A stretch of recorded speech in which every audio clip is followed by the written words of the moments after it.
আহসান মঞ্জিল শুধু ইট পাথরের দালান নয়, বরং এটি আমাদের রাজনৈতিক ইতিহাসের সূতিকাগার।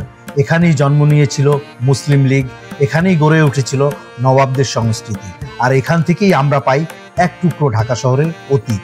তাই ঢাকায় এসে আহসান মঞ্জিলে না গেলে যেন ইতিহাসের এক বিশাল অংশ হাতছাড়া হয়ে যায়। বন্ধুরা, আহসান মঞ্জিলের সম্পূর্ণ ইতিহাস ও অনেক না জানা তথ্য জানতে আমার চ্যানেলটি ভিজিট করুন।